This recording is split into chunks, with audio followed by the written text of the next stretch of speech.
بسم اللہ الرحمن الرحیم۔ دوستو برخوردار پارک میں آ جاؤ اگر صحت صحیح رکھنی ہے تو۔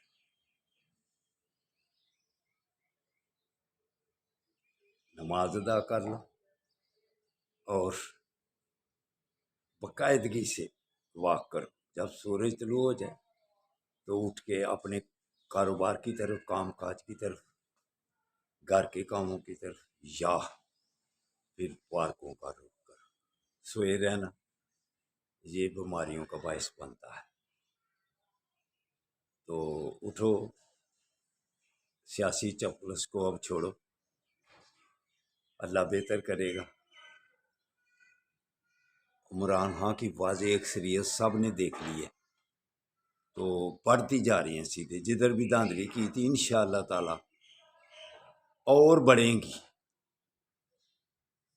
تو جو بھی انہوں نے اپنا ذہن بنایا ہوا ہے وہ کر لیں، لیکن اللہ کو کچھ اور ہی منظور ہوگا اللہ کی مہربانی سے۔ تو باتیں چھوڑو، ایک دوسرے کو زیر کرنے کی چھوڑو۔ دانشور پتہ کیا فرماتے ہیں؟ گفتار پہ ناز ہے انسانوں کو، سلیقہ آتا نہیں بات کا نادانوں کو۔ تو بات کرنے کا سلیقہ جو ہے نا وہ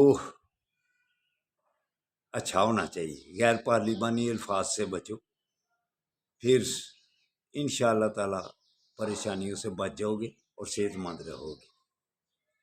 تو چلو پارک میں آؤ، آپ کی صحت بنائیں، تو ذہن ول پاور پیدا کرو، ڈٹ جاؤ ایک بات پر، جو حق بات ہے اس پر کھڑے ہو جاؤ گے، اللہ کامیاب کرے گا۔ عمران خان نے آپ کو بتلا دیا ہے ایک جگہ پر کھڑے ہونے کا۔ جو ادھر ادھر کبھی کہتے ہیں ہم ان کا پیٹ پھاڑ دیں گے، کبھی جبھے مارتے ہیں، کبھی یہ کرتے ہیں، کبھی وہ کرتے ہیں، اس سے معاشرہ بکھر جاتا ہے، کمزوریاں پیدا ہوتی ہیں، انفرادی طور پر بھی اور اجتماعی طور پر بھی۔ تو آؤ، اگر مضبوط جسم کرنا ہے، مضبوط ذہن کرنا ہے تو آؤ پارک میں آؤ۔ اللہ حافظ۔